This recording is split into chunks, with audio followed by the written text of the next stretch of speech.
There's something that is called masking or camouflaging. And the idea there, and let me just say this, that if you, the autism spectrum is a very wide range. And there's one end that's called classic, and there's one end, it's hard to find the right word for the other end, but generally what's used is high functioning. And so there's a whole wide range of individuals on the spectrum.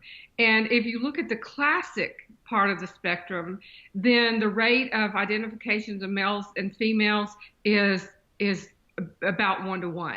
It's about the same rate of females as males.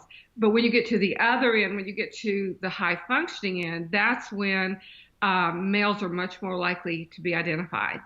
And so one of the thoughts now is that high functioning females have a strong ability to hide their symptoms, and they camouflage, they manage to fit in.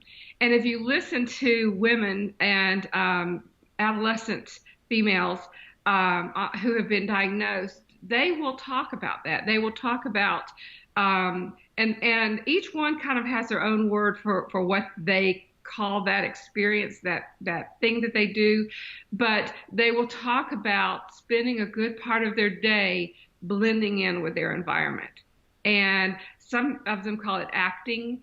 Some of them actually identify a female who is in their environment who's socially very successful, and they take on those characteristics. If you watch them closely, sometimes you'll notice they actually take on their words. They begin to speak like them and move like them, and so they look socially skilled, and they look like they're understanding their social world, but really they're just managing to imitate someone who understands the social world.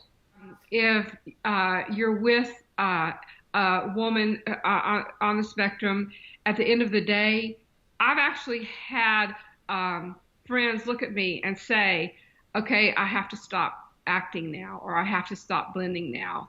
And they will immediately start to show characteristics that they haven't shown all day. They've kind of been able to contain them. So it's a very stressful, demanding thing to blend the way some women are able to do. Yeah, that's really interesting. Especially because I feel like almost everyone does that, obviously not to the extreme, where every day when you're on public, you put on a front, and then when you get home, you get to, take it all off. That's right. Put on your sweatpants. So, yeah, put on sweatpants, take the makeup off, put the hair up. So, I guess for people on the spectrum, it's even more extreme and more exhausting, and it's less of a literal take it all off and more of a personality. Autism is diagnosed in babies who are, very young.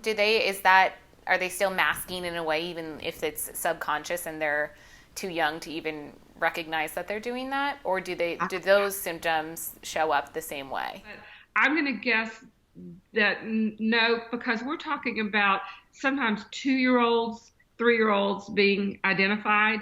And I don't think masking would be working as much at those ages.